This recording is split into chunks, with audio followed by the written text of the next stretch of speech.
સુરત જિલ્લા કોંગ્રેસ સમિતિના પ્રમુખ આનંદ ચૌધરીની આગેવાનીમાં આપ્યું આવેદનપત્ર।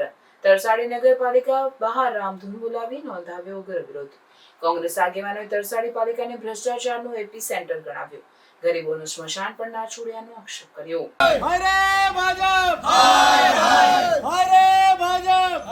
વાત કરીએ સુરત જિલ્લા કોંગ્રેસ સમિતિના વિરોધની।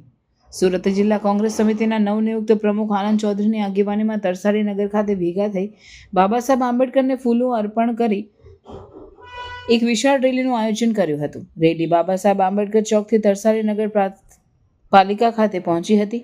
તરસાડી નગરપાલિકા બહાર રામધૂન બોલાવી ઉગ્ર વિરોધ કર્યો હતો। પાલિકા દ્વારા કરવામાં આવેલ વિકાસના કામોમાં વ્યાપક ભ્રષ્ટાચાર થયાના આક્ષેપ કરવામાં આવ્યા હતા। હાલમાં સુરત જિલ્લા કોંગ્રેસ સમિતિના પ્રમુખ તરીકે માંડવીના માજી ધારાસભ્ય આનંદ ચૌધરીનું નામ જાહેર થયું હતું। આનંદ ચૌધરીની આગેવાનીમાં હવે કોંગ્રેસ દ્વારા ચીમકી આપવામાં આવે છે કે ભાજપ દ્વારા થયેલા વિકાસના કામોનું સ્થળ નિરીક્ષણ કરી અને જ્યાં ભ્રષ્ટાચાર થયાનું દેખાશે ત્યાં કોંગ્રેસ ઉગ્ર દેખાવ કરશે।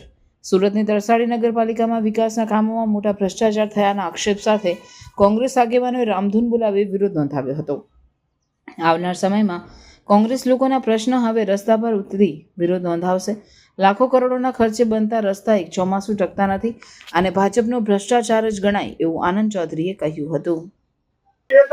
અને કહેવા માંગે કે આગામી 8 દિવસની અંદર જો આ તમે સુધારા નહીં કરવામાં આવે, અમારા દલિતના સ્મશાન ભૂમિ બાબતમાં યોગ્ય નિર્ણય નહીં લેવામાં આવે તો ઉગ્ર આંદોલન થશે।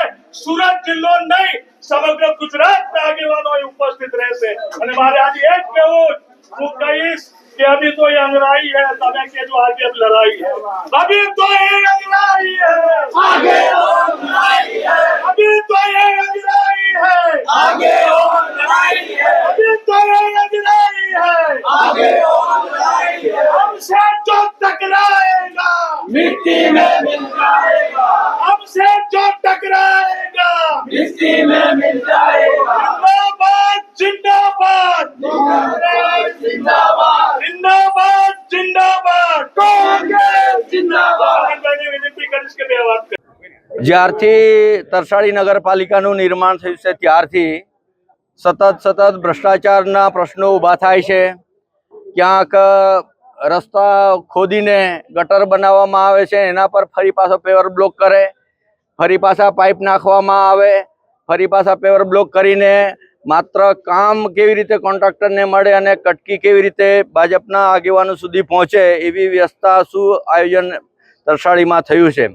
એક બાજુ તળાવના નામે કરોડો રૂપિયા ગ્રાન્ટ મંજૂર કરી પણ એના નામે તદ્દન બોગસ કામો થયા છે અને કોઈ નિર્માણ થયું નથી। એવું જ જે છોકરાઓ માટેના ઉદ્યાન છે કે વડીલો માટેના ઉદ્યાન છે, બાગ બગીચા, એમાં પણ કોઈ વ્યવસ્થા નથી અને લોકો ત્રાહિમામ પુકારે છે।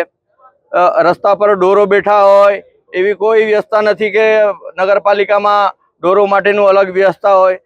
રખડતા ઢોરો, જે રીતે હાલમાં જે ગંભીરા બ્રિજ તૂટ્યો અને નિર્દોષ લોકો 14 થી 15 લોકો મૃત્યુ પામ્યા છે, એવા જ તરસાડીમાં પણ વ્યવસ્થા છે અને કોન્ટ્રાક્ટરોના મેળાપીપણામાં લોકોએ વ્યવસ્થા ઊભી કરી છે અને નિર્દોષ લોકોનો જાન જાય એવી આ નગરપાલિકા રાહ જોઈ છે। એટલા માટે કોંગ્રેસના તરફથી આજે આવેદનપત્ર આવ્યું છે અને નગરપાલિકાને દંડોળવાનો પ્રયત્ન થયો છે કે જાગો, નહીં તો આ ગંભીરા જેવી દુર્ઘટના નહીં થાય। એટલે વ્યાપક પ્રમાણમાં નગરપાલિકામાં ભ્રષ્ટાચાર થાય છે, એને ખુલ્લો કરવા માટે CAGના જે રિપોર્ટ આવ્યા છે એના પણ ઓડિટ પેરા એમને પડેલા છે, એનો કોઈ ખુલાસો થયો નથી। ફરી પાછા CAG રિપોર્ટ આવશે અને હાઈકોર્ટમાં ફરિયાદ કરવી પડશે એવી નોબત આવીને ઊભી છે।